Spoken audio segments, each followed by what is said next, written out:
Hey dudes, welcome to Splat from the Past, the only 80s themed horror and sci-fi show where things can get totally radical.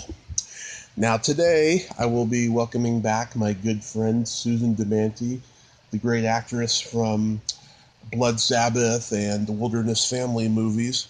I'm having her back on the show today just to have a chat, maybe comment on the quarantine situation. That's a given. And talk about any projects that she has in the can or anything that got shelved, and just have a great conversation. Susan is just a wonderful lady, very supportive of me too. She's tried to help me get some guests on the show, and I adore her greatly, and I can't wait. So yeah, here is my new interview with Susan Damante.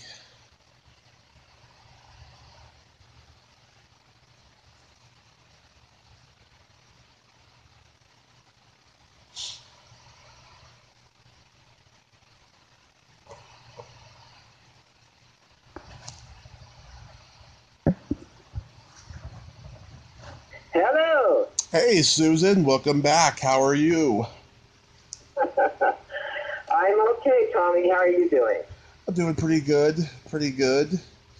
Wow. How's your health and everything? It's good. It could be better. Back in November, I had my physical, and my blood sugar was too high, so I went on a diet, lost 25 pounds, and then the pandemic started, and I've maintained that 25 pounds, but I got a lot more to go, plus I got a little bit of acid reflux disease, and it's tough, but I'm doing good overall. I'm talking to so many wonderful people on my podcast. It's amazing. That's so great.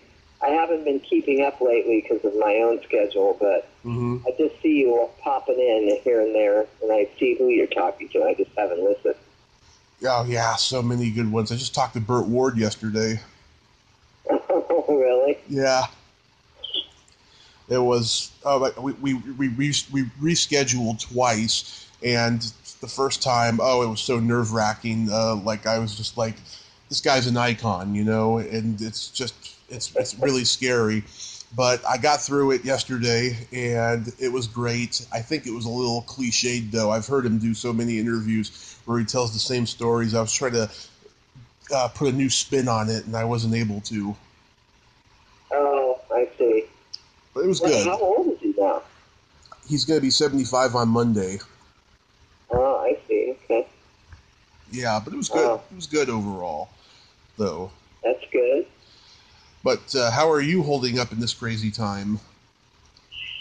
Well, I am actually, since my husband ended our marriage in 2006, I've been on my own. And I have always been on my own, pretty much. I'm a, independent person. But so, it wasn't a big deal to have to be isolated. And, I'm an actor and writer now. And so being isolated or by myself was not that big, that big of a jump or a leap. But as the time went on, because March 16th is when my daughter Natalie gave birth to my second grandchild, Lola. I went to Portland, my daughter Vinessa and I, and Jack, my grandson Jack, we all went to Portland to support her, to see the birth of our new little family member, and then it was just all was coming down. Gavin Newsom saying, we're shutting down, and we got on a plane on March 16th, and basically everything shut down. And so that was fine for probably till about May. I think Mother's Day started coming around, and I was just missing, I'm Italian. It's like I hug. I even hug people that I've never met if I'm beginning a new relationship with them. And hey, hi, I'm a hugger. Nice to meet you, Yeah. And so I was realizing how much I was missing touching people and hugging people, especially my family. So, my daughter said, we're thinking maybe you can come for Mother's Day. And I said, oh my God, that would be so great. And then we were on a family Zoom, and I said, I forgot to ask you, am I going to have to wear a mask and, social distance when I come for Mother's Day? And she said something like, maybe. And so then hung up, and as you know, I practice Nam-myoho Renge-kyo every day. I practice my Buddhist teachings, and I was chanting the next morning, and I was just starting to get a lump in my throat. And I was thinking, I don't think I can go because I won't be able to stand it. And so I called my son-in-law, picked up the phone, and I said, I don't know if I can come on Sunday. If I have to wear a mask and sit 6 feet away from you, and especially from Jack, I don't think I'll be able to do it. I think I'm just going to wait until we get the go-ahead to gather. And they were listening to me, and I had tears in my eyes, and my son-in-law said, well, I'm a mountain biker, and so, he goes mountain biking almost every single day. And he said, I gathered with a bunch of guys, and then I was going to go to Santa Barbara to visit my family. And so Vanessa's dad, my ex-husband, said, you better quarantine for 10 or 14 days before you go, since you gathered with those guys. So he said, that'll be up on day after Mother's Day. And so I said, oh, okay. And he said, so I think, we're talking about it. We voted here that since you've quarantined, you've stayed away from crowds, you've worn a mask outside, that you've stayed social distancing, come on over for Mother's Day and we can hug. And so Tommy, it was just the door opened, and it was like I just fell into my daughter's arms sobbing. It was like, I missed you so much. And then Jack was asleep when I arrived, and he woke up, and he was like, he calls me Noni, which is Granny in Italian. And he was like, Noni? Noni? I said, I'm here. And at first he just couldn't believe that he was seeing me because, it was March, April, May. It was, 2.5 months or whatever, and that's a long time for a little 2-year-old, Yeah. So that was just heaven. And I spent the night, and Jack and I played puzzles, and, I'm a great I play really well being an actor, and so we were playing all these imagination games and having, skunks and foxes and going into the forest and, the skunk smells and, oh my gosh, I have to run away. What's that smell? And he thought that was so funny. Had a great time. It was amazing. Wow, yeah. I think I told you last time, I'm Italian on my mom's side of the family. And yeah, so I get all the Italian words and phrases and all of that stuff. Yeah. Oh my God, something I've always wanted to know. Like, okay, everyone always asks the cliche question, what's the secret to a long, successful marriage? What's the key to a long marriage that ends in divorce? Because I just cannot begin to fathom that someone's married for 30, 40 years and then suddenly they get divorced. Yeah, it's interesting because when it was happening, I had, I think I shared with you last time, I suffered with Crohn's disease for 18 years and almost died 5 times of internal bleeding. Yeah. And so in 2002, I was 10 years Crohn's disease free. And I was really, for the previous 5 years, it was every day waking up and feeling revitalized and thinking, wow, is this really true? Have I really overcome? Have I really had victory over this disease? And then by the 10th year, I realized, yes, I have. And my body is working properly, and wow. And so, of course, once I was out of that darkness of the cave of being chronically ill, then, you know, all my dreams started surfacing, all my career dreams, my acting dreams, especially. I love stage. And so I was, you know, in New York because my daughter was graduating from Sarah Lawrence College, Natalie, and I opened up the Village Voice, and it said, come study with William H. Macy and David Mamet for the summer course, 6-week summer course. And I got this chill down my spine, and I was like, I just said, we were at a pub on St. Mark's, and with my mother and my aunt and my husband and cousins, you know, for the graduation, and I just said, I want to do this. I kind of shouted out. And then Larry, my ex-husband, said, well, if you find a place to stay, maybe I'll pay for it. And then I was thinking, two things occurred to me. First of all, how am I going to just go to New York, you know, and study acting? That's what, you know, that's what people right out of college do. Or, you know, I'm not in the position now to restart my career, blah, blah, blah. All this kind of negativity came in. And then the second thing was like, wait, what do you mean you'll pay for it? Isn't it our money? And that was the first time I thought that in our 30-year marriage, because I had kind of succumbed to that he was the one that was the earner, he was the saver, he was in charge of the money, he was in charge of everything, right? And so it was just, my life was opening up. And I went home, I took the Village Voice paper with me, and wrapped it up and put it in my suitcase and just started. At the time, I was working, I had my own fitness studio in Topanga Canyon. It was, you know, Topanga aerobic dance.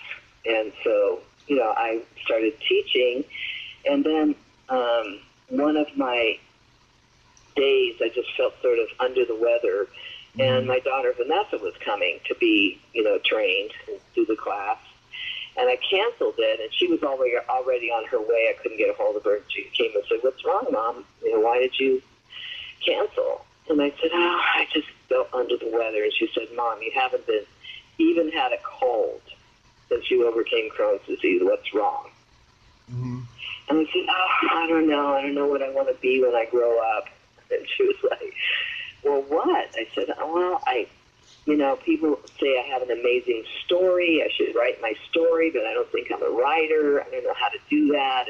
And I could be a producer. And she said, what about your acting, Mom? Yeah. And I said, I'll always be an actor. That's my hobby. And so she said, no, it isn't. You helped me to achieve my goals as an actor. Now it's your turn, kind of thing. And so I called the Atlantic Theater, and it was all, you know, one door closes, one opens, you know, idiom. And so they said, we have one seat left. Somebody dropped out. If you can, you know, do the application, you know, we'll see if we can have you come. And so I checked the airlines. There was a sale on JetBlue, $70. My friend said, I'm house sitting my dad's, you know, apartment for the summer. Come and stay with me in Greenwich Village. And just all these doors open. And then my husband came home, and I said, I'm going to New York. I'm going to go to New York and study acting. And my mom, you know, my mother said, I'll pay for your tuition. And he was like, I just came from a seminar. He's a psychologist. He said, I want to, you know, work on our marriage. And I was like, bye, I'm going to New York.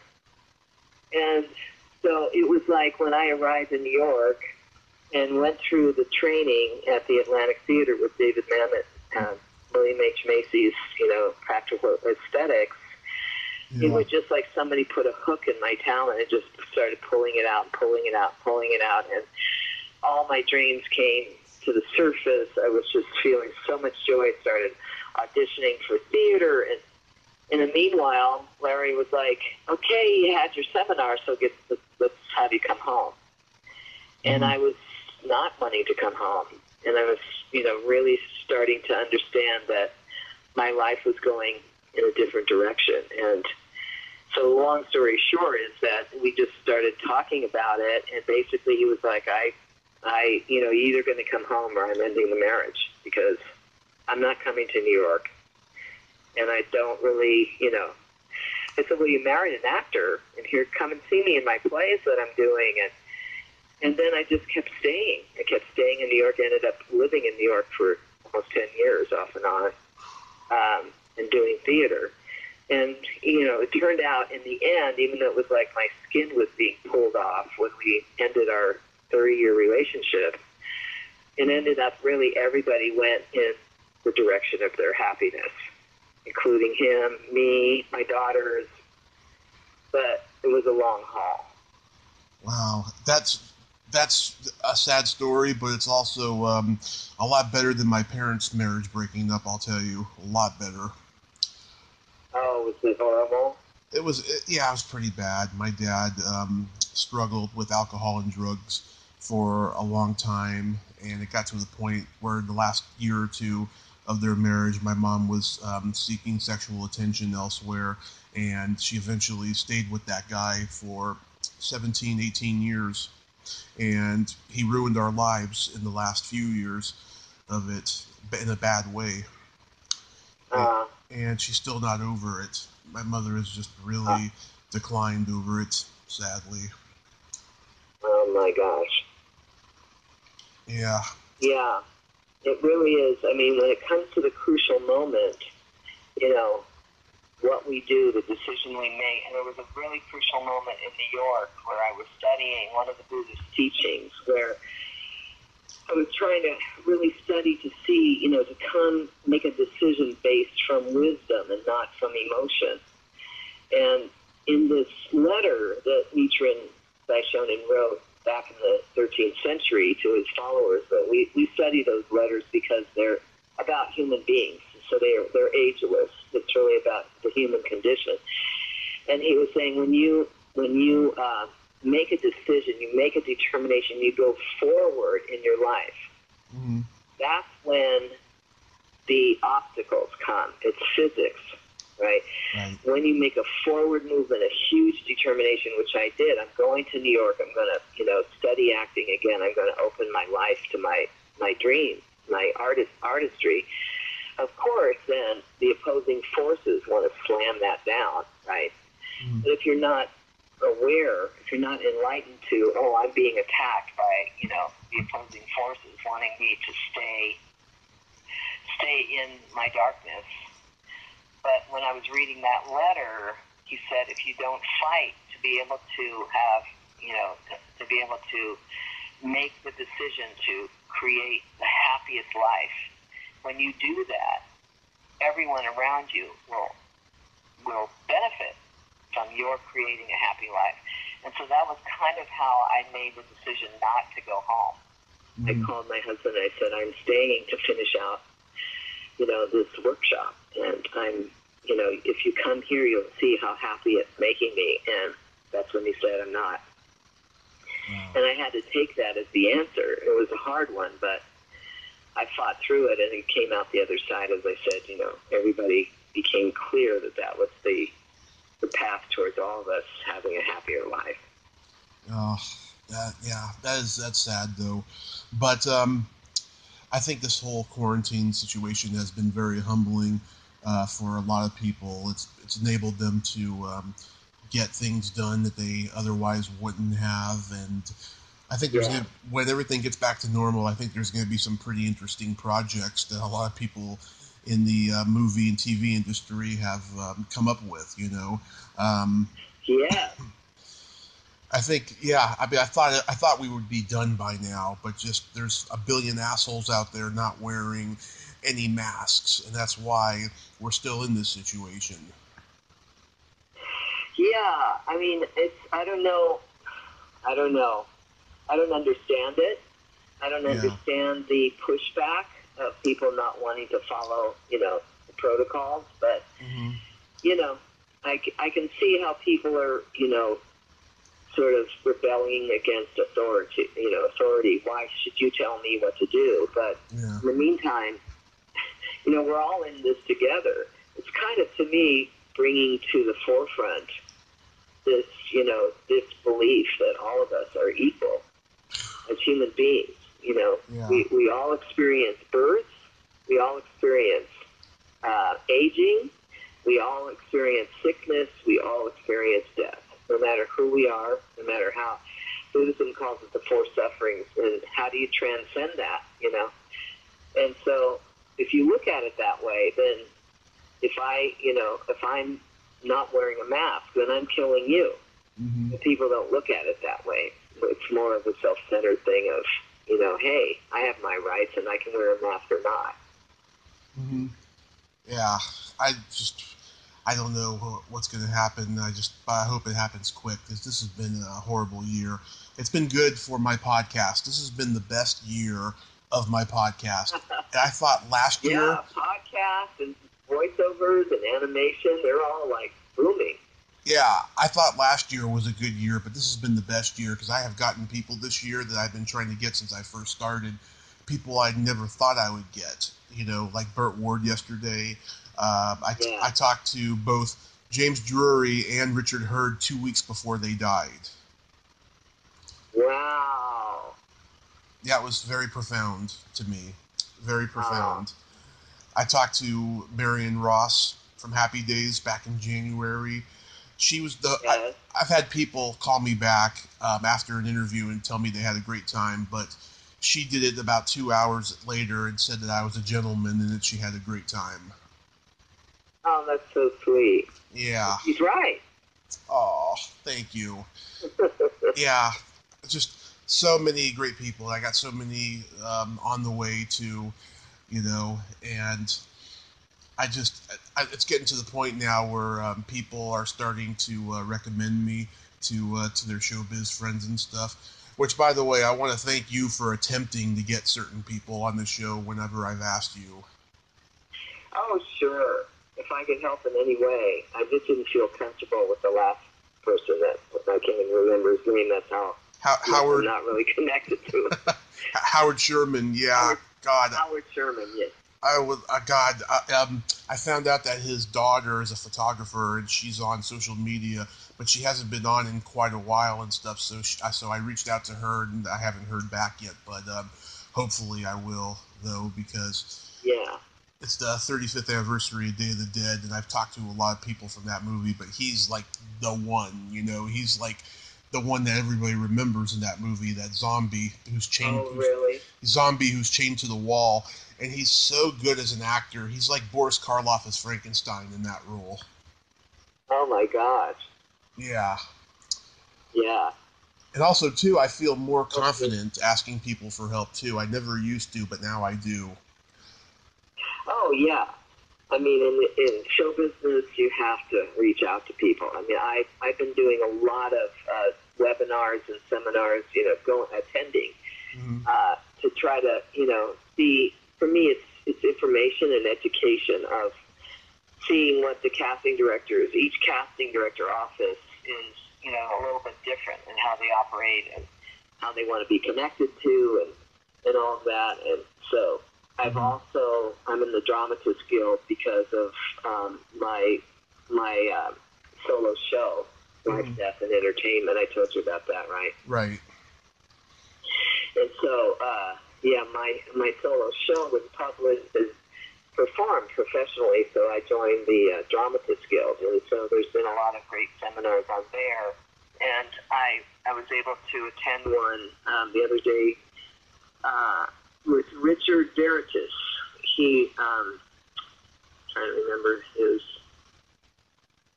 getting my computer open here. He wrote some really cool things that I can't remember off the top of my head.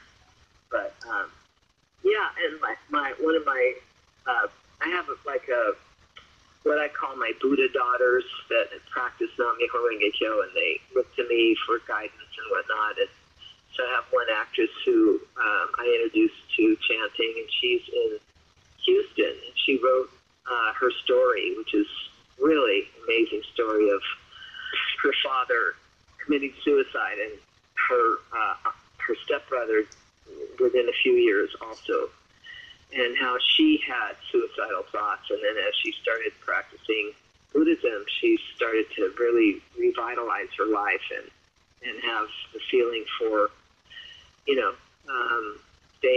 staying alive and wanting to be able to be alive and have a beautiful life. And so she's used her art to write the story. And so she was like, well, how do you have so many people you're connected to?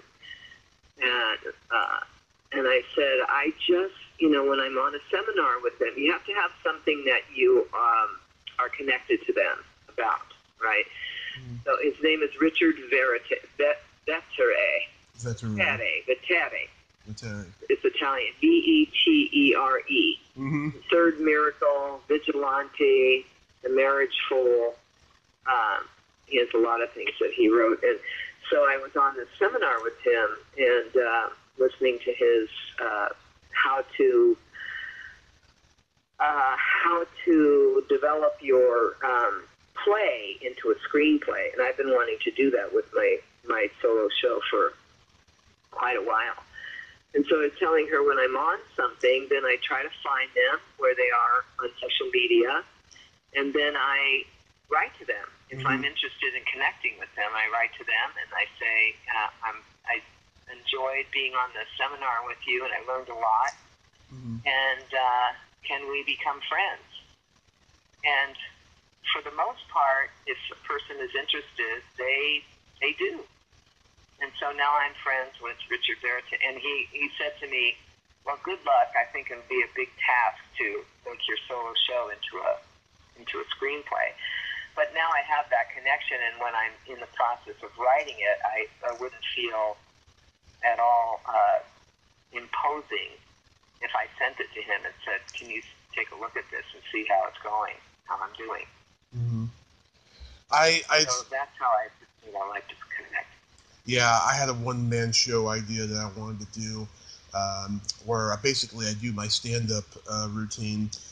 And out here in Reading, they're very conservative, and they can be very negative towards people who are politically incorrect, which is what I am. And I made some theater connections. Over here because I took an acting class.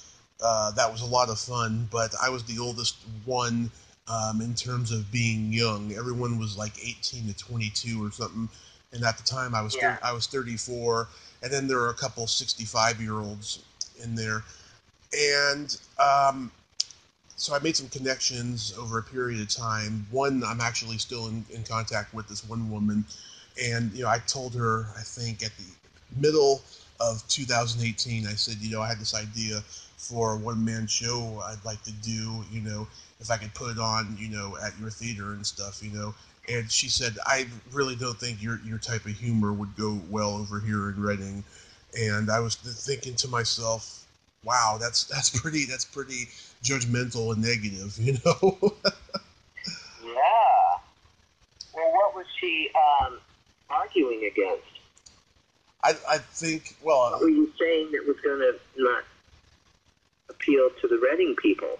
Yeah, because this is a somewhat of a Bible town, being conservative, and that my humor would be considered offensive, and I also had told her before about how my mother and I have been struggling with a financial situation the last few years too, and she honestly told me also too, you could be paying a pretty big sum of rent at the theaters here in Reading, which I thought was a very nice and honest thing to say, but to be judgmental like that and negative, I just thought that was a little odd to me, Has she seen your material? She hasn't seen the material, but she knows my sense of humor, and she's not offended by it personally by any means, but just like she just thinks that in general, my material wouldn't work here. Well, maybe it's the town next to you. Who knows? I mean, I kind of have that. I'm a member of Beverly Hills Playhouse, And Beverly Hills Playhouse subscribers are from 60 to 90 years old, basically. And, so I did a workshop of my solo show. It was a workshop of new material, and I had done it in 2008 at the New York Fringe Festival, but I had covers of other people's songs, and this was the original music and lyrics, and I collaborated with Ron Mesa. And so I asked them, can I have like 4 days and do a little workshop? And so it went really well. I got a standing ovation. I got, the kinks out. There were some, little glitches here and there. But, and then I went to the, artistic director and I said, so do you want to keep going? Maybe I can do it on off nights when the theater is not being done or, used. And he was like, no. And I said, why not? He said, it was just a unanimous decision almost unanimous decision that it just wouldn't work here at the Beverly Hills Playhouse. And I said, why? Because I have a toilet on stage and I say fuck a lot? What is it? Yeah, you're talking about Crohn's disease and bulimia and, you have a toilet on stage. It's not, most experiences in that day.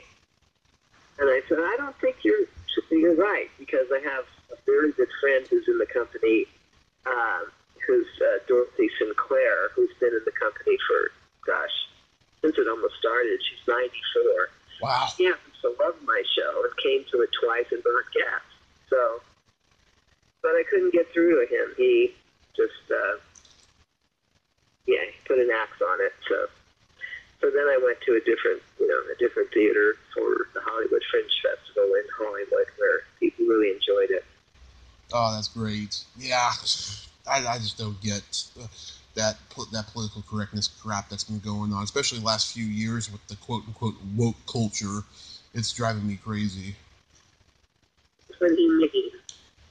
It's called the woke culture. The people who are basically hypocrites. They're blowing whistles on politically incorrect humor, and they're canceling, movies and actors and people and comedians, from the past who said racist things or sexist things, just terrible stuff. Like they took John Wayne's name out of what was it, the National Registry of Congress or something. Kindled to that because of all the racist things he said in Western movies back in the day. And it's like, that's how they talked. And I'm not talking just, in that point in time in Hollywood, but I'm talking like, in the 1800s when those movies took place, that's how they talked. It's a part of history. You need to educate the young people, even though it's not right to say that. Right. Yeah, it's a hard, I know it's hard because I can see both sides of the story, at this point. I understand that, people have to speak out. People have to stop, the culture of hate. And sometimes it has to go to the extreme first to where we can just pull back and, back to the middle and understand each other again. Yeah. But, it has to sometimes just blow up in our faces.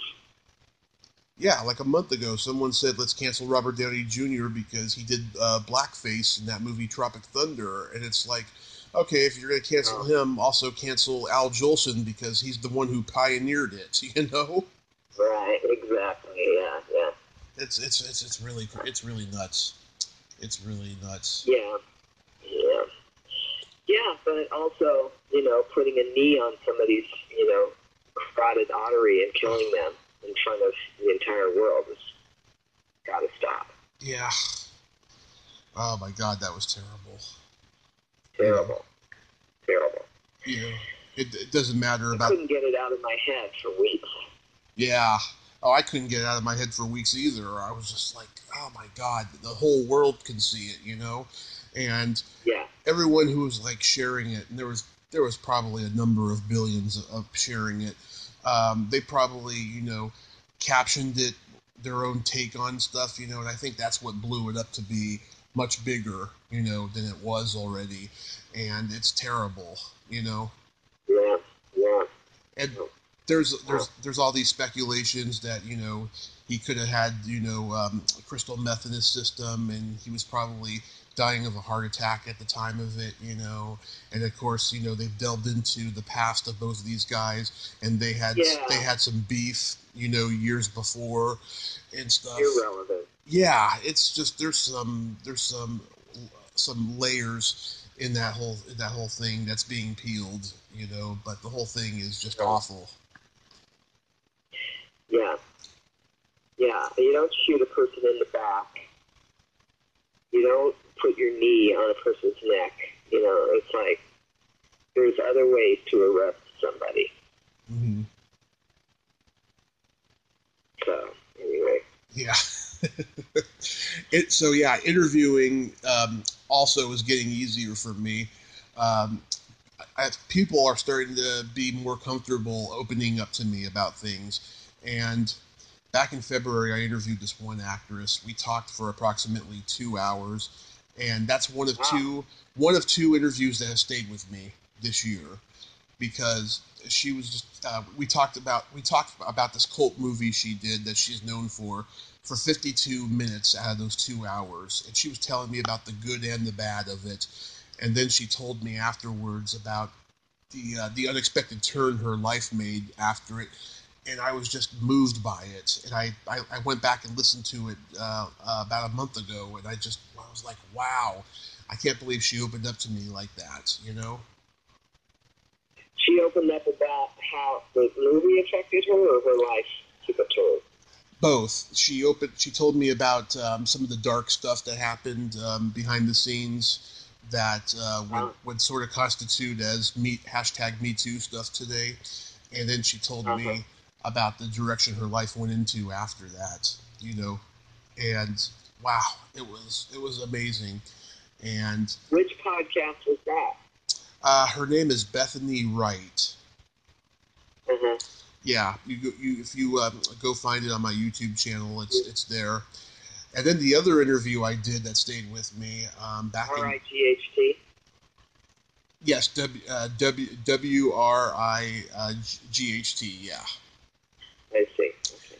And then the other one I did back in May, I interviewed this sex doctor who's in a wheelchair. Her name is Dr. Linda Mona, and she's been suffering from autoimmune disease since she was 6 years old. So she's been in a scooter wheelchair her whole life. And I don't know how old she is now. I imagine she's in her late 40s, early 50s. But she went to college for something else, and then one day she saw a lecture that decided to change her major. She wanted to help disabled people have better sex lives because nobody ever helps the disabled to have better sex lives. And that's what she does now in Los Angeles. And that interview stayed with me for 24 hours because it was just so inspirational to me, that how she's lived her life successfully. She's got a husband and kids that are healthy. It's amazing, Just great. Wow. Yeah. Good for you. Yeah, I'm so blessed, Susan. I'm very blessed. Well, I don't know. I'm feeling like I'm boring now. I'm not going to make you think about me for the next hour after. I got plenty of questions. Don't worry. Before the pandemic started, did you ever get in touch with anyone for getting booked at conventions? Because we talked about it on Facebook that one night. No, I tried to follow a path towards that, but it just never panned out, and I didn't seem to see where I could take the next step on that. I did ask a manager that I knew, and he gave me I was going to ask Carol Eda White, because I know she does that for Laverne and Shirley. Yeah. And then there's this other thing called Cameo. Do you know about it? Oh, yes. Cameo. Yeah, where you put your name up there and people will pay you to be able to send a birthday card to someone, or so maybe I still get a lot of people writing to me on social media about the Wilderness Family and how they're showing that movie to their kids now, and how they had it coming, growing up, and how much they love the Wilderness Family. And so, maybe someone might pay me a few bucks to Pat from the Wilderness Family mom, to send a birthday greeting to somebody. I don't know. Mm-hmm. Thinking of that too. Yeah. I just don't know how to get into. I don't know if Wilderness Family is a popular enough movie to, have autographs at a convention. Yeah, but you know what's funny?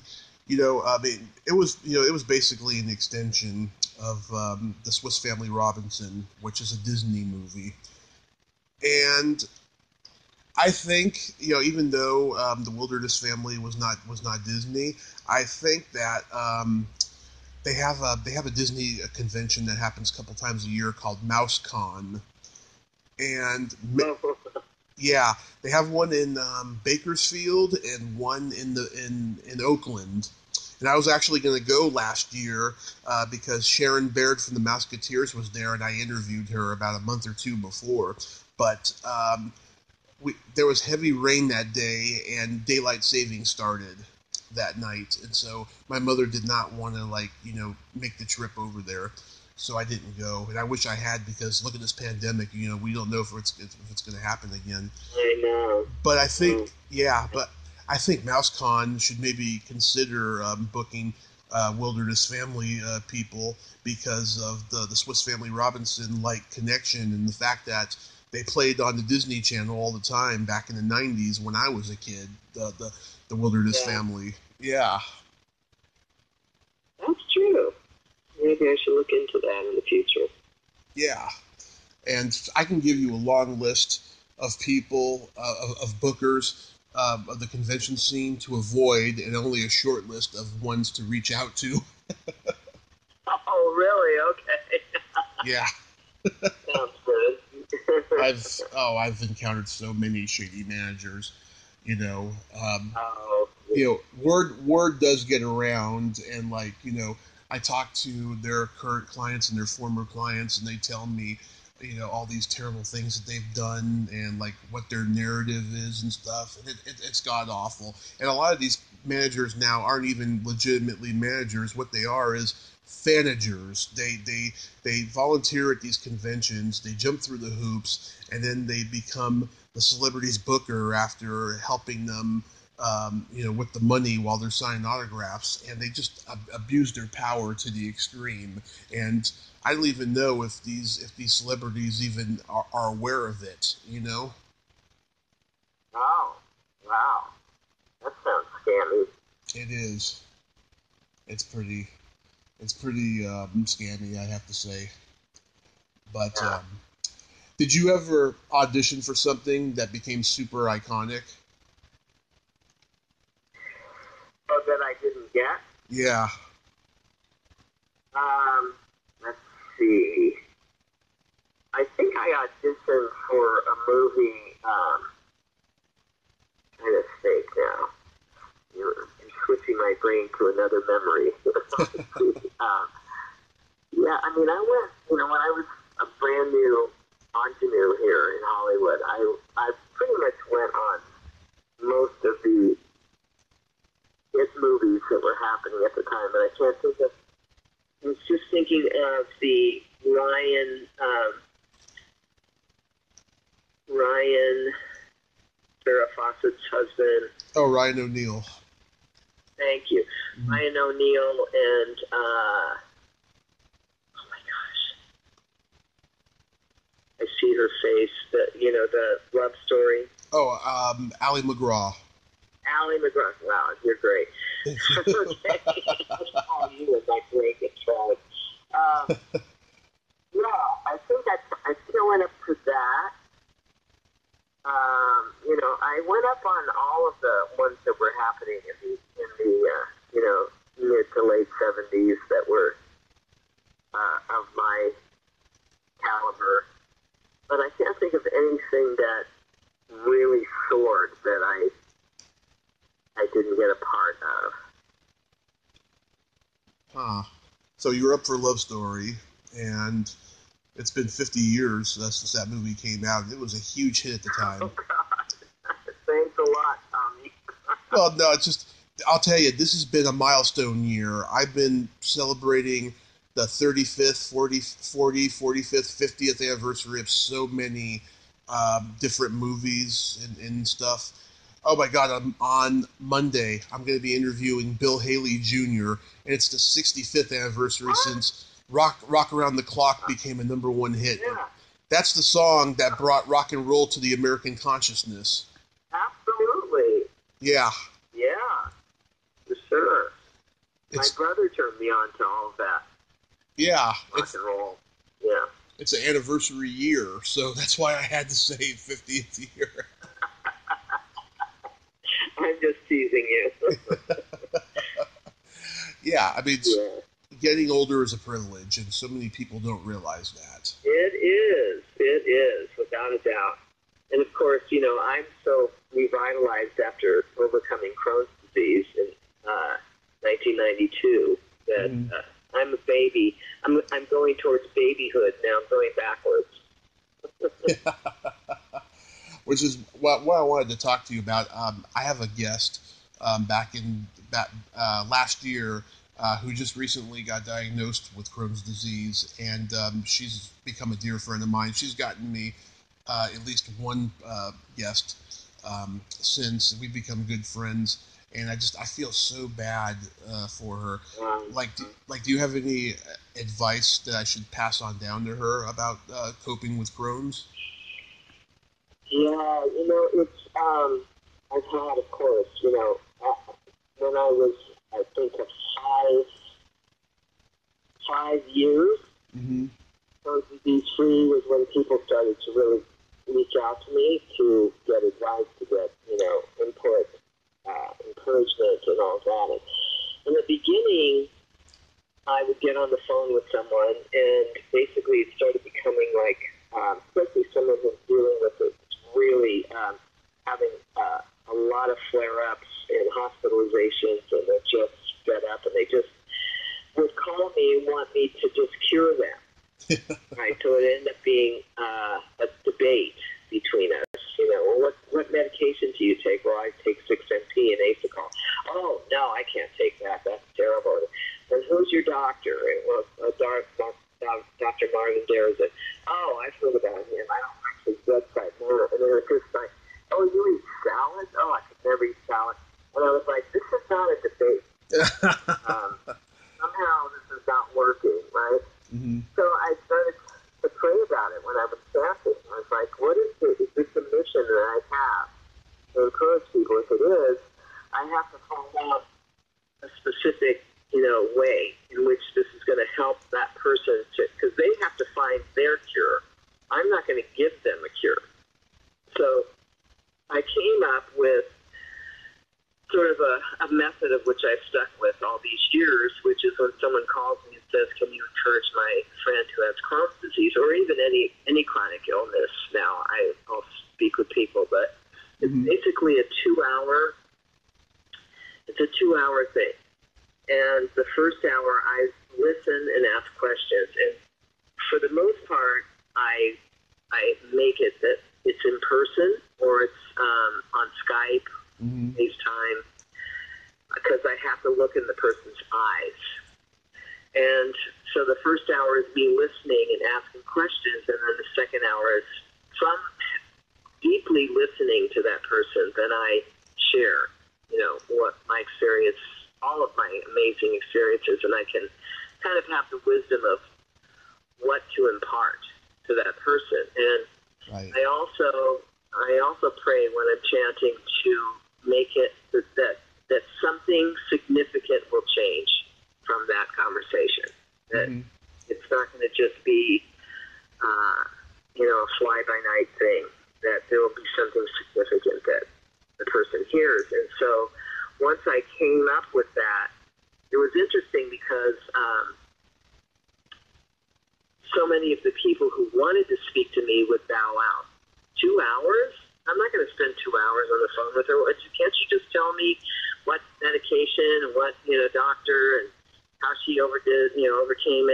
Yeah. And so a lot of people were eliminated, but the ones who actually come, I mean, not right now, can't come in person, but, on video, something every single time transforms. Like the first person I actually tried it on, a psychologist called me and said, hi, I don't remember his name. Let's say his name is Bill Smith.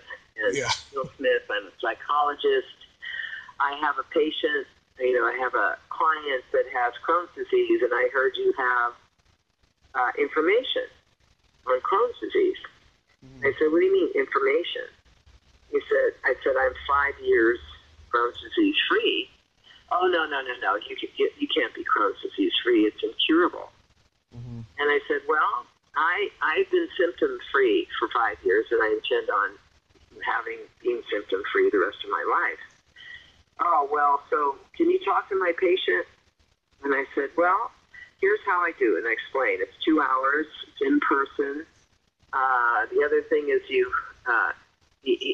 comes, or he or she comes to me and bring another person who will take notes and support, because I may not see that person ever again.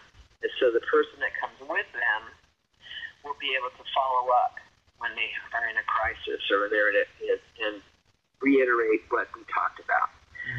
And he said, oh, okay, well, can I have him call you? And I said, he can call me, but just to set up an appointment, maybe the two of you can come. He's like, well, I don't know about that. So guy called me. His name was Stuart, and he said, my psychologist said to call you. And I said, well, here's what how I do this. 2 hours, have someone come with you. And he says, okay, well, I don't know who to bring with me. And I said, well, it's up to you. You know who you want. Well, I could bring my mom, but she lives in Berkeley, but she'll fly down here. And already I got this thing. This guy has no idea that he has the power to make a decision. That's number one thing I could hear in his voice already. And so I said, whoever you want to bring, please, that's up to you. Well, I can't bring my psychologist because he wants to pay me. He wants me to pay him to come and see you. And I said, well, maybe one of the discussions we should have is who your caretaker is. Are you really, getting the best care that you need? And we'll talk about, that too. So he comes, he brings a girl with him, and she's got her notebook and everything. Her name was Sharon.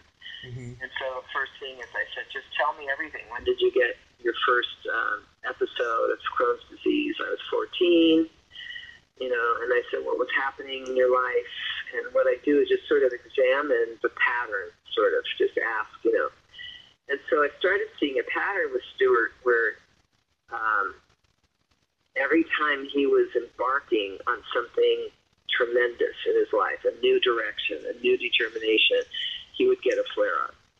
So at 14, he was joining this, baseball team.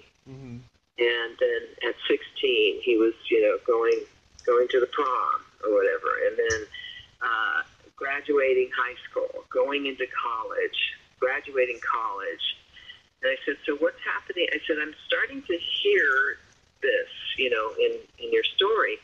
And so he never looked at it like that. That every time you're embarking on something new, you have a flare-up of Crohn's disease that throws you into the hospital. So I said, are you facing something right now? And he said, I'm starting a new job on Monday. And he had just been in the hospital like 3 times that year.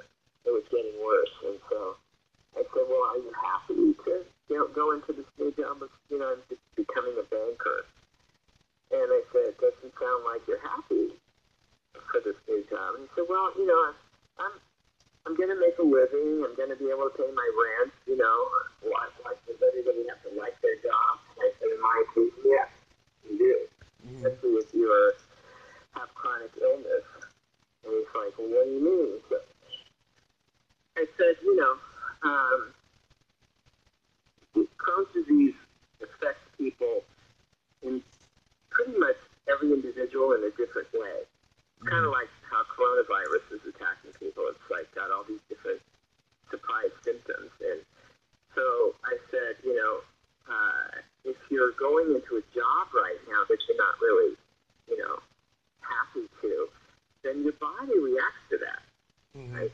And I said, so I'm not saying to you everything's in your mind. Don't misunderstand me. Because I'm talking about a deeper mind, which is your deep life condition. How you're living your life, not what your mind is saying. And then I said, so let's have a scenario. If you were on your deathbed, and I have the fortune of, living past you, and I'm standing at your deathbed, what would you say everyone would miss about Stuart when you go? Oh, well, he's kind of stammering. I don't, you trying to say I have some kind of mission or some kind of, force or vow that I'm supposed to be doing? I said, yeah, I said that I do. I feel like everyone has that. And he said, oh, I don't think that. I'm just trying to be a good guy, trying to pay my bills, trying to, be kind to people, just live my life. And I said, well, I think you do know what that is. And we'll sit here because it's time for me to talk. But I'll go into my hour when we'll just wait. And so he just sat there. It's kind of like, doom, doom, doom, doom, doom, doom, doom, just sitting, waiting. And all of a sudden he looked at me, he had tears in his eyes. And he said, I've never said this out loud. I said, go ahead. I want to compose and play music that moves people's lives. And then I started crying, and then Sharon, who was taking the notes, started crying. And I said, well, that's a pretty fucking great reason to be well and to live your life fully. And turns out that Sharon was his pianist, that they had just formed a band. And so off they went, and he invited me to a gig. About a month later, was shocked that I showed up. And he was playing with to his heart's content. And then I tried to keep in touch with him. I called 2 weeks later, and his roommate said, oh, they're on tour. They got a gig. They got, and they're traveling. They're on tour. You cannot go on tour when you have Crohn's disease, because you never know when it's going to flare up and you're going to have to be off stage, in the middle of a song. Right. In the middle of a play, in the middle of filming a television show, And so that was my first experience of how powerful it is to have that dialogue between, two people about so to me it becomes, what's the purpose of this disease in my life? What's it trying to teach me? Otherwise, we want to get rid of it. It's like the enemy. It's something that we want to just eliminate, kill it. Give me something, take it out, surgically take it out. I mean, of course, sometimes people have to have surgery. I'm not saying it's all just, pray it away. So don't misunderstand me. It's really coming to the deep core of, for me, people say, how did you overcome Crohn's disease? And I say, I didn't overcome Crohn's disease. I overcame everything that was killing me inside. And so it was like the university of, once I honored the disease like that and started really praying to see, what is this disease? I got this disease. It's mine. Nobody gave it to me. So how do I get rid of this fucking disease is really what it comes down to. And do I have the fortitude and the determination and the strength to fight it to the end and, calm everything down and, give myself the kind of comfort and joy that I need to be Crohn's disease free. And so it was like, once I came to that conclusion when I was dancing one day that I got this disease, it wasn't perpetrated upon me. I'm not a victim of Crohn's disease.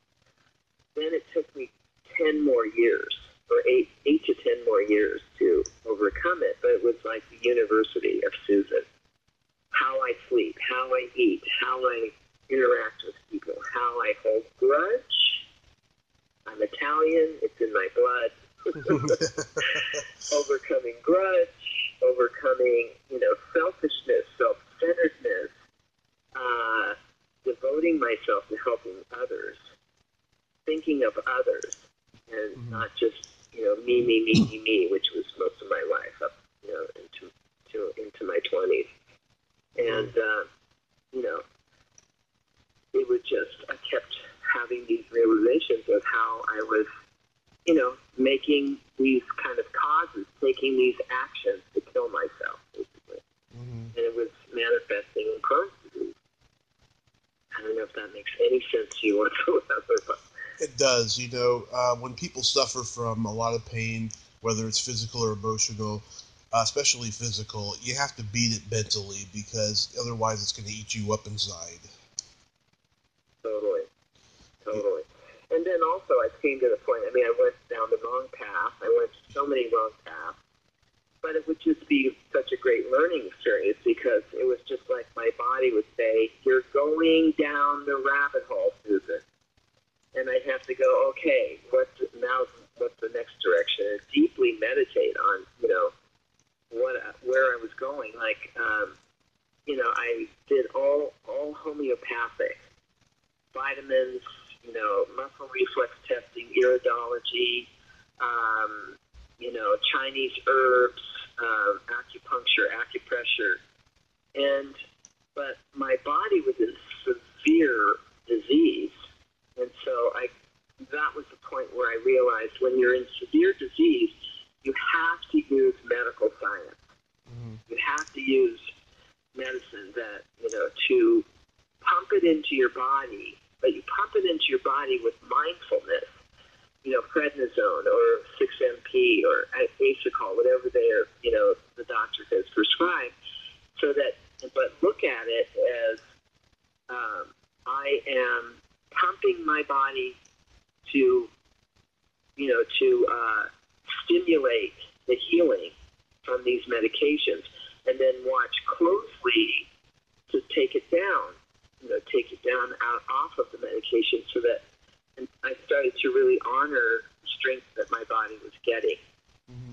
So when I finally, when I went to New York, I was 10 years Crohn's disease free, when I was still on mercaptopurine, it's called 6-MP, which I had very little side effects. It was, something I thought I would take the rest of my life. And I was chanting one day, praying, and I was like, I got to get off this medication. So I called my doctor, who I'd been with, for 20 years by that time, something. And he said, well, why are you going to throw the baby out with the bathwater?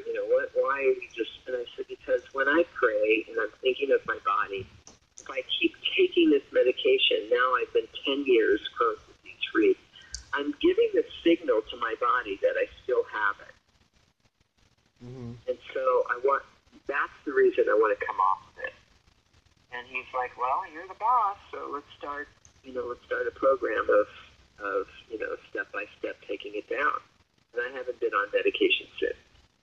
Oh, that's good. So it's like really, digging deep into your life and listening to your body, what it's telling you. It's kind of like I say my mind is not my head. My mind is my gut.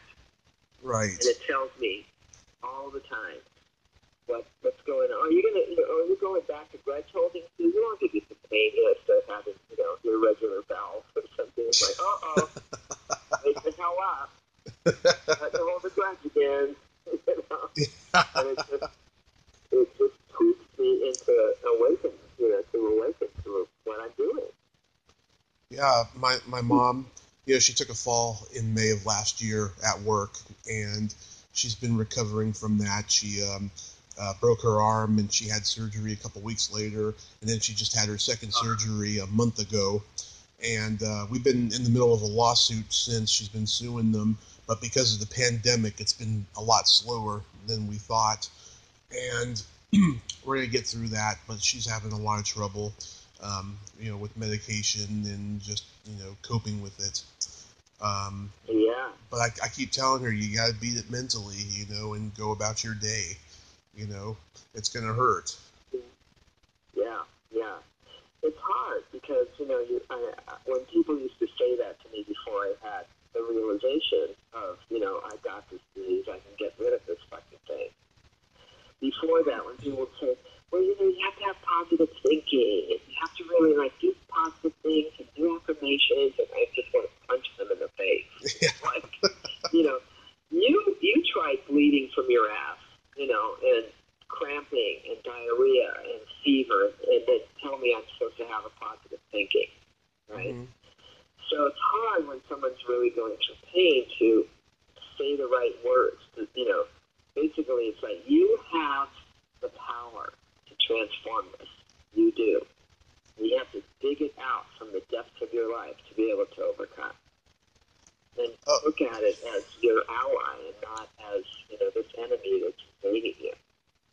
Oh my God, Susan, you should do your own podcast talking about coping with Crohn's, because I'll tell you, you reminded me of this woman that was on Mark Maron's podcast last week. She's got a podcast about grieving after the loss of family members, right? And her attitude is very similar to yours, and this is happening to me. How am I supposed to feel? I just thought that would be great for you to do. Well, you'll have to show me how I have to do that. I don't know how to go about doing that. Okay, we'll talk about it. All right. But I think you would be great for it. But I was curious. Yeah. I was curious though. How's Vinessa doing during all of this? Yeah, she read for a couple of movies before it all went down, and she actually got some, as Hollywood says, pinned, as a possible, booking. But then, of course, everything shut down. So whenever those things that she auditioned for start up, then I'm assuming they'll reconsider, her working on them. But she's been basically, both of them have been taking advantage of being home. Her husband is a graphic design for film. And so they both are, luckily have savings good enough, but they're enjoying raising their toddler. Mm-hmm. Right now, we usually have a family Zoom on Fridays, but she wrote, I can't make it today. We're potty training, and it's not going well. I guess they're struggling with Jack trying to get him, free of the diapers today. Yeah. But they've been enjoying it. They've been enjoying being with him and taking him for bike rides. They, go to the park, to Bronson Park up there in the Hollywood Hills, and cooking and just being in the house. Yeah. I've talked to 3 of her co-stars this year. I talked to Tom Parks and Jonna Stewart, who worked with her in Ladybugs. Oh, yeah. I did listen to Jonna, part of it. Yeah. He's really, thumbs down to Hollywood. Oh, yeah. Which is why I think she blocked my friend request. Oh my God! I think she was happy to do the interview just to get that message out. But I don't think she wants to do with any part of show business, so that's why she didn't want to be Facebook friends with me. I guess. I don't know. No. And Tom Parks, how's he doing? Is he still doing comedy, or? Oh, no, he retired. He told me a great story. In 2009, he was on the road, and he was doing a show, and he saw this comedian he had known for years, and he was extremely bitter and negative and angry, and Tom said, I've been having those inner feelings lately. I don't want to be him. I don't want to come out, and be negative like that, so I'm going to get out of the business after this gig, and that's what he did, and so he's been retired. Wow. Yeah. But he had a good 35 years of doing stand-up. Yeah, he was funny as hell. He was very funny, yeah. He did this. Yeah. He did this bit that I could relate to. He was doing a bit about having his gallbladder removed, and I had mine removed 4 years ago. And just everything he said, it was right on, you know.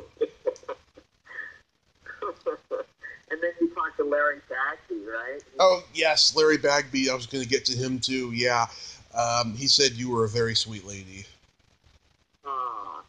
Yes, we love Larry for sure. Yeah, I'm gonna reach out to Tobias in October, and hopefully he'll be able to do it. I wanted to get both of them on at the same time, but Tobias was busy. Oh, that would have been great. They are still kind of like the two of those guys in Hocus Pocus when they're together. Yeah. They don't have that Beavis and Butthead kind of thing going on. They're bringing Beavis and Butthead back, too. I heard. Yeah, they're going to be on Comedy Central. Oh, my God. You know... They could actually, I think some of the, the current issues could be really great, expressed by Beavis and Butthead. Yeah, there was an episode of the show where they're trying to solve the mystery as to why men wake up with erections, and after they couldn't find it out, they decided that they were going to stay up all night and see if that would make a difference. But then they fall asleep, and then Tinkerbell comes out of the TV, and she lifts their pants up and starts giggling, and then she gives them both erections, and then flies back into the TV. And a couple of weeks ago, I interviewed Margaret Carey, who's the model for Tinkerbell, and she's 90 years old. And I was going to bring that up to her, but my conscience was telling me, don't do it. She's old school. You never know. She might have thought it was good. Well, she is Irish. There's that part of her that probably, they got a dark sense of humor, the Irish, so maybe it could have worked. But I was just like, nah. This interview is too family friendly and too pure to bring that up. And so, is Larry still acting at all? He's doing music mostly. Oh, okay. Yeah. I also forgot too. Vinessa was in 40 Days and 40 Nights. Yeah. My mom and I saw that in the theater a month after my Italian grandmother died. It was like our first day out of having fun after she died, and we were howling at stuff. Overall, she thought it was a pretty dumb movie, but I ended up I didn't even realize years later that I was doing this. I went 7 years, and this was the last year I'm going to do this. I went 7 years without any sex or any masturbating for 40 days and 40 nights, and I will never do it again after this year because the pandemic started. Those first 2 weeks, I was bored as heck, and now I can do it anytime. Yeah, I won't do that ever again, but I did it for 7 years, and I'm proud of myself. Well, congratulations. If I had a bell, I'd ring it. Thank you. Yeah. She well, Tobias was, that was his first acting job ever. Oh, yeah. He was young. Yeah. And Larry, he had several movies and TV shows under his belt by that point. Yeah. And it was the first time I'd seen either of them, too. I didn't know who these guys were, and I was like, these guys are going to be pretty successful in the future. And then they did all this obscure stuff, and I was like, it wasn't until the internet, I was like, what did these guys do after that, Yeah. Yeah, you never know how stuff unfolds. Yeah. The one interview I wish I could do from that movie is Thora Birch. I love her. Oh, we love Thora. She's a one of a kind, that girl. Yeah. I listened to a couple interviews she did. She was talking about her mother being in, what was it, Deep Throat she was in? Yeah. Yeah, she was talking about her mother. Her parents are pretty, parents are pretty, ones of a kind as well. Yeah, total free spirits, I can tell. Yeah. But Carol she was there at the 25th anniversary in Hollywood at the Forever Forever Hollywood, and so great to see her, and she's so devoted to her daughter, and she's, you know, she's a kooky, big-hearted lady. Oh, that's good. Yeah. And also, too, I forgot that Vanessa's first movie was Home Sweet Home. Yes. Well, that was my, the writer, the director of that was Nettie Pena.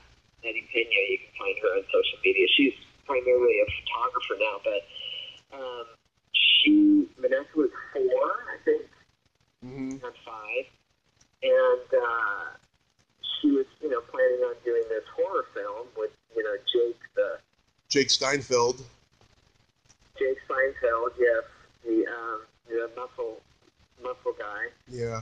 And she called me, and she said, I have this part for a 4-year-old girl. We want to have an innocent face, and so I asked Vanessa if she wanted to do it, and she was like, yeah, and she had so much fun doing it. In fact, I found some old pictures when I moved into my new home, and I was showing them to her of her on set with a big knife in her hand, and you know, the one person she loved was the white-faced guy in the movie, that clown. Oh yeah. Never forgot him. Yeah, that was her very first foray into acting. And Nettie was so great because Nettie is also an SGI Buddhist, and so we know each other from chanting. And so it was really, I felt she would protect her and not, you know, of course I was on the set the whole time, but just want to make sure that she wasn't traumatized in any way with some of the scenes.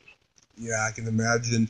I'm actually gonna reach out to some people from that movie this Thanksgiving because I decided last year I'm going to reach out to people for every holiday themed of like horror, you know, and stuff, and maybe even just. Well, that's a great idea. Yeah, and maybe even just non-horror, and so that's what I've done. I had somebody from My Bloody Valentine for Valentine's Day. I had somebody from St. Patty's Day. From one of the Leprechaun movies on. I tried to get one of the Von Trapp kids from The Sound of Music, the youngest one, and I guess my message went to his spam folder, so I didn't get to talk to him. I brain farted and forgot to find somebody for 4th of July, so 4th of July is out. I got, you know, hundreds of people for Halloween. Tom Cruise. I would never interview him. Oh, God. Today's his birthday, by the way. Oh, really? Oh, that's interesting. He was born the day before the 4th of July. Oh, I think I kind of remember that. Yeah. Yeah. He wasn't born on the 4th of July. No. And then I get a lot of... Oh, I get a... Will Ferrell. Yeah. Ouch. Oh, I got a lot of people for Christmas lined up. I had a lot last year. I was very lucky with what I got. I had people from Home Alone and Trading Places and Silent Night, Deadly Night and all these great ones. And I have more that I'm going to reach out to this December. Yeah. So yeah, I'll reach out to somebody from Home Sweet Home for Thanksgiving. And then there's another Thanksgiving slasher movie called Blood Rage from that same time that I'm going to reach out to also. Blood Rage? That's from what holiday? That's Thanksgiving. That's, I think, 80 or 81 it came out. And it's got Louise Lasser. Oh, my gosh. Yeah, I'm not going to reach... She's still alive? She's still alive. I'm not going to reach out to her, but, like, her co-stars. Well, maybe you should reach out to Nettie Pena. Nettie Pena. She created the whole, you know, Home Sweet Home.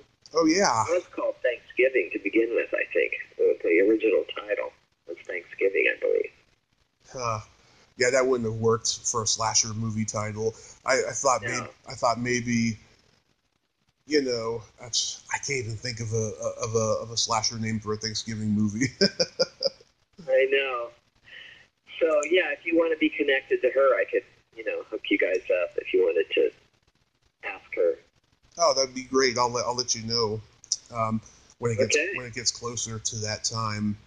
But I saw on IMDb that you did a couple shorts, Cupid Fest and Whatever It Takes, recently. Yeah, I did. I'm collaborating. I'm not sure if I told you last time, but I've been collaborating with Foley Mara Studios, Mara and Megan Foley, since July of 2016. And I found out about them because one of my great friends, who is a actress, musician, was in a thing called the U Project, and she invited me to the Hollywood Fringe Festival to see it. It was a group of actors on stage doing monologues, thanking someone. It was, who have you wanted to thank and you never have? So each of the actors write a monologue, and the monologues are all intertwined. So Delilah, who's my friend, hers was to her father, and she had always thought that her father is a flautist, and he did all of the, if you see Finding, is it called Finding Nemo? Yeah, Dora, and all of those creatures. He does all of the flute on those movies. Oh. And is a tremendous singer and songwriter, and so composer. And so her whole thing that she started collaborating with Chuck and Megan is because she just felt she could never live up to the prowess of her father. Yeah. So the assignment they gave her was to write a song for the U Project. And so she wrote this song, and then she invited her father to sing it to her. Everybody would invite whoever their you that they were speaking to. Like, even the person where you never supported me, but because you never supported me, I turned and became who I am today. Or, Yeah. Each person would have a different thing. And so I was very impressed by it. And I said, how do I get involved with this? So that's when I met Megan Foley, Mara, who is, excuse me, a commercial casting director for 30 years or so. I used to audition for her for commercials in the older days. And then her husband was trained by Lee Strasberg in New York, and an actor, and became a co-casting director with her. And they were at one point so frustrated with actors coming in and not being prepared, terrible headshot, being late, not knowing how to market themselves, and not knowing how to memorize lines. And so they decided, okay, we're going to start this thing called the Project. So it was called the Foley Mara Project. And you're the project. So what is your season? What are you looking to do in the next 3 months? So they gathered 12 artists for 6 months. And what is your project? You're the project. What do you want to create? And you start out with this U Project, where people don't feel like they're writers. So they come in to have an acting class, because he also does all of the method, sense memory, and all of those exercises for relaxation and all of that. So, and also cold reading, audition technique, everything. But Megan brings in the whole, what do you want to create? How do you want to market yourself? What are you looking to, what's your goal? And so I started with them, and I did the U Project, and it was very eye-opening, because I'm used to being, I'm trained at the American Conservatory Theater, so that's all Stanislavski, and he was saying, okay, you're all going to learn the entire play. You have to know everyone's lines. You have to know everything about the play. And we were like, what? it's 30 minutes, 40 minutes. And I said, well, what's our blocking? There is no blocking. You just go to wherever you want on the stage. And I said, well, what if someone else is in that seat? Well, then you find somewhere else. And I said, well, how's that going to work? And I was just like arguing with him. And everything that I had been raised in my theatrical technique was thrown out the window. And basically, and then if everyone's like, so I come in with my part of my monologue, which had to do with my Crohn's disease. That was my, first monologue. And then I just do the first part of it, then somebody else comes in. There's a bit of a connection, so you might say, I was in the hospital and I wondered, what was going to happen to me. And then the next person would say, I was contemplating what my next step was. And then they would go on with theirs. And then somebody else would come in with theirs. And everybody had these amazing stories. And he really cultivated us to write these monologues and pretty much become writers. And it was kind of like the hero story, he called it. Mm-hmm. And so I finally kept arguing with him. And I said, how do I come in? He goes, you need to learn the whole play. Because you're not acting and reacting, which is how I was trained. Mm-hmm. You're not acting off that person's line to you. You're memorizing what everybody's saying and when you come in. Does that make sense? So it's really difficult. And people will, all of a sudden there would be a big gap, crickets happening, and somebody would go, shit, that's my line, and I don't know how long. And in the rehearsal, it's like, I know it's me. I'm supposed to come in, but why am I coming in? And so we'd have to really rehearse so diligently. And so I went through that, and I went through a different one that's called It's They You, which was another version of that. So I started becoming a writer under them. And as some people would drop out, like Chuck would say when he would start the season, we call it, the next season, he'd say, okay, everybody, we're all joining together, and I want to tell you that in 90 days, half of you will drop out. And we're all going, no, that's not going to happen. And sure enough, those of us who continued to stay saw this pattern. Mm-hmm. Where when it would be 90 days, somebody would go, oh, I have to go back, I have to move, and I have to go back to work. I can't really, do my acting anymore. Or this is happening and I can't, or people would get even more so, stick around. One woman just dropped out who was getting so close to having all of her work done, and she just said, I can't afford it anymore, and left. We were all just like, wow. So it's really a commitment, and so I've been with them straight since 2016, and the first version of what we're calling Foley Maris Studios now was in 2017. Mm-hmm. All of us we became a filmmakers collaboration, and we all wrote, and we all held the boom, recorded the sound, painted the walls and the sets, built things that looked like a cafe. Mm-hmm. And so I was given the assignment to write repercussions. And I didn't know it was repercussions. He just said, I want you to write something not about your life, not about Crohn's disease, not about your father, not about anything. It's just some story. And it has to be based on a theme. What happens what's the, how did he put it? When you make one action, how the reaction can, intensify. Mm-hmm. And then I want you to write a character that Hollywood has not seen you as. And I want you to have free reign to make it whatever story you want.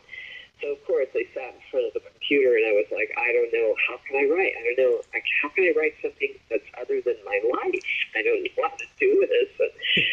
So, of course, we meet every week. which is really good for me because I need to be held accountable. I'm a collaborator. I'm not somebody who can just sit in a room by myself and get stuff done. I have to have people around me, collaboration. And so every Monday I go back. So one woman already had her film finished, and I was so jealous. And I said, "How did you?"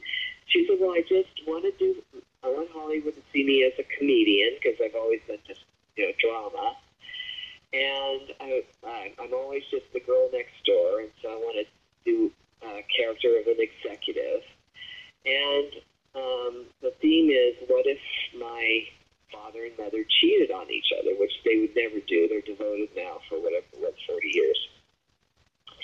And so she wrote this screenplay and for her short, and it was her as an executive. She has a red suit on. Everybody keeps walking into the office, and she's trying to prepare to do a speech.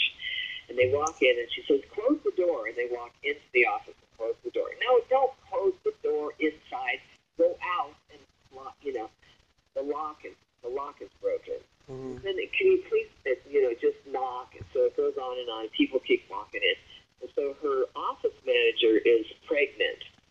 And she keeps walking in, and she's like, "Your father's on the phone. He's calling. I can't talk to my father. I'm trying to prepare for this speech. Mm-hmm. Can you all just please leave me alone?" And then person after person keeps barging into her office. And then finally she's trying to eat some tomato soup, and somebody barges in, and tomato soup goes all over her front of her suit. And she's just about to go and speak. And anyway, it ends up in the end, her father comes in with the office manager who's pregnant and announces that they're having a child. So I was like, that is so awesome. That's so great. That's so much fun.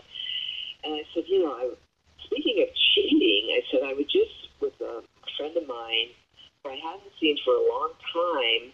And she was like, "I miss you. Come and see me." And I went to go and see her at Venice. She told me this whole story about how she had met this man, and he was, this incredible dream come true, bought me breakfast in bed, paid my rent, bought me a car. I mean, I just found the person. And I said she was, a fellow Buddhist, and she was chanting, but then she stopped chanting once she got this guy. But some people think chanting is some magic wand. Well, I got what I, wished for, so why do I have to practice a spiritual practice after this, Mm-hmm. So she calls me and tells me to come over, and she tells me this whole story where finally, after 2 years, one of her women's leaders in the SGI Buddhist organization came over and said, "I just want to visit you. Let's chant for a few minutes." And then she was chanting, and she thought, something came in her mind, this is too good to be true. And she told the woman, and she said, "Well, let's chant a little more for clarity." And they finished chanting, and about 2 days later, she gets, and she was a clothing stylist, a stylist for fashion, and on her website, she gets an email from a woman. "My husband has been cheating on me with you for 2 years." And she realizes it was too good to be true. And it took him 2 days to tell her the story and to admit it. And then he just ripped himself out of her life. He went back to his wife, and she said, "I learned the biggest lesson of my life." And so I'm telling everybody, and so they all said, "Well, write that story."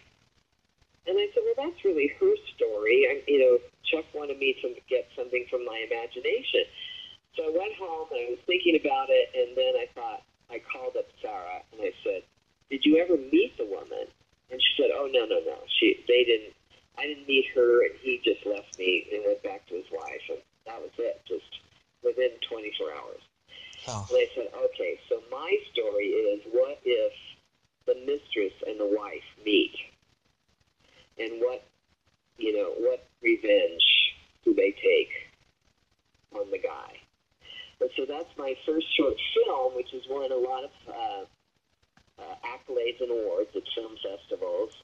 Best revenge short, best psychological thriller.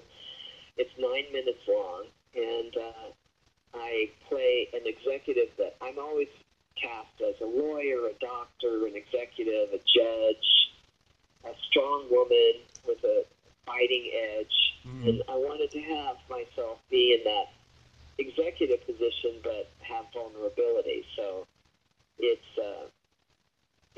been a success, and so now everybody's saying, what happens next? So now I'm sitting at a blank computer trying to write the screenplay of Repercussions, which is, I think, timely with the Me Too movement and everything in terms of husbands who cheat. And so we did about 21 shorts in 2017, the fall of 2017. Wow. And one of them is Whatever It Takes, which is about I'm a mother, I'm a terrible drunk, alcoholic, well-meaning woman who had 2 daughters. One dies, and the daughter that remains is chubby, and it was written by the girl who plays my daughter, and I'm this kind of woman who says things, who I think they're encouraging, like, oh, darling, you're wearing that dress. I guess you want to show your curves, all your curves. That's fine, And so that's Whatever It Takes. And then the other one is Four-Leaf Clover, or Cupid's Fest. They're trying to decide what name. And it's about 3 sisters. I'm the eldest sister, and I'm married to a rich man. I live in a mansion. My name is Cleona. We're all Irish, Irish mix. And my sister has never been married. She's in her mid-40s now, and she's looking for a man. And there's funny scenes of speed dating in the beginning with all these guys that are losers. And so the middle sister is married, but her husband is devoted to his remote on the TV and wants to get a bigger TV. Mm-hmm. And she's just trying to get his attention after being married 25 years. And so she comes in, Maeve, the middle sister, and says, there's a Cupid Fest that happens in Ireland, which actually is a real thing. All the farmers who work in the fields, they come into the city, I think it's Dublin, or I'm not sure where, and to find wives, because they have no way of interacting. They're always on the fields, and they come in to meet women once a year at this Cupid Fest. And so she's like, we got to go to Ireland to the Cupid Fest and you can find your dream man. And I'm just what are you doing, you people? How unbelievably. If she would just change her attitude, she could find a man. And so I'm the exacting older sister in that one.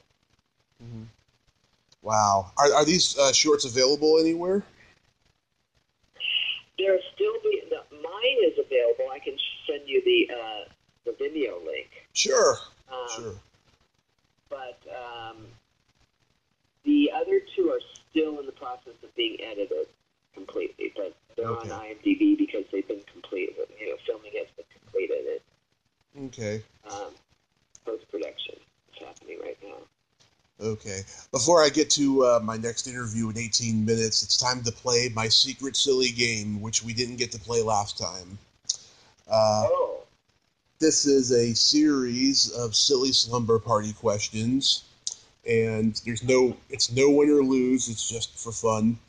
And how this works is, I ask you the question, you answer it, and then you ask me the exact same question, I answer it. All right, I'll try my best. Okay. Susan, are you ticklish? Yes.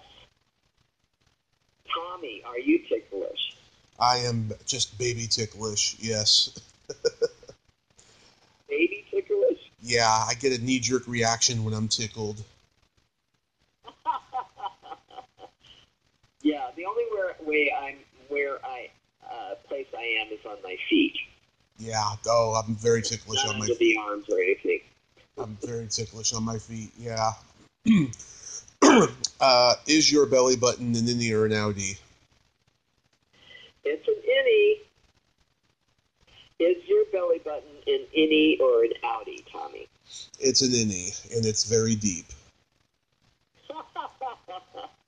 Okay. I don't know how deep mine is. I refrain from putting my finger in there. Well, if you could fit crystal meth in there like mine could, then there you go. Yikes. Okay. Nah, I've never put anything like that in there. What color are your toenails painted? Actually, at the moment, from the COVID quarantine, they're just natural.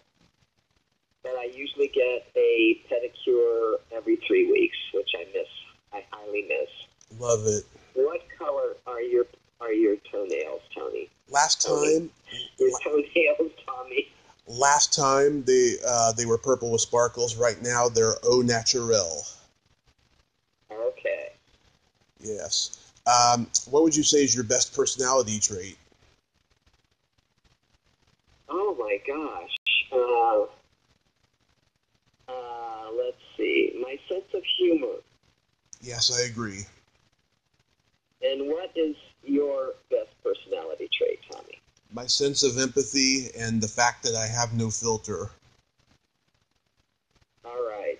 I agree wholeheartedly. Oh, thank you. And then my favorite question, is there a stinky smell that just makes you gag? Actually, there is. I quit smoker. I smoked until probably 30 years. Mm-hmm. And I cannot stand the smell of smoke anywhere. Mm-hmm. And what is your stinky, smelly Either that makes you gay? Either farts or feet. Farts or feet? Yeah. The F word, okay. Yeah. People with kids are not affected by that, I've noticed. And yeah. No. Yeah. You get immune. My daughter Natalie, just as Lola's 3 months old, and Natalie was, before having the baby, was like, I don't know how I'm going to change a diaper. Oh my God, I'm going to just gag. And then she's just right there, Mom, okay, we got to change the diaper. It's all up her back. And I said, well, let me show you how to just wash her little fanny in the sink instead of having to wipe it off. Yeah, my mom, she smoked 35 years and she quit 14 years ago. I never thought she would, and I'm surprised her voice is not all scratchy, but she sounds exactly like she did when I was a little teeny tiny boy. Yeah. Yeah, you can recover from smoking, thank goodness, but it's a nasty habit. Yeah. Well, Susan, I thank you so much for coming back on today. This was a lot of fun. Thank you so much, Tommy. I had a lot of fun, too. Yes, and you're welcome back anytime. Stay safe, and, I hope after all this is over, you can get back to work. Yes, I intend to. I have my whole self-tape studio set up with a ring light. I'm ready to do it. Ready to jump back in Hollywood. After my next interview, I'm going to message you later on. I'd like you to record a plug for my show via the microphone icon on Facebook Messenger, if you can. I would be happy to. Okay, I'll let you know what to say and everything later on. But in the meantime, have a great rest of your day. Thank you. You too, Tommy. Okay. Take care. Bye-bye. Lots of love. Lots of love. Bye-bye. Well, there you have it. Susan Damante. Ain't she a sweetheart? I love that lady. She's the bomb. If you like this video, everyone, please subscribe to my YouTube channel. Add me as a friend on Facebook. Join my Tommy Kovac comedian page on Facebook. Follow me on Twitter and Instagram and all that fun stuff. Well, that's all time we have this week on Splat from the Past. Till next time, this is Tommy Throwback Kovac saying, there's no shame in living in the past because the present sucks. Later, dude.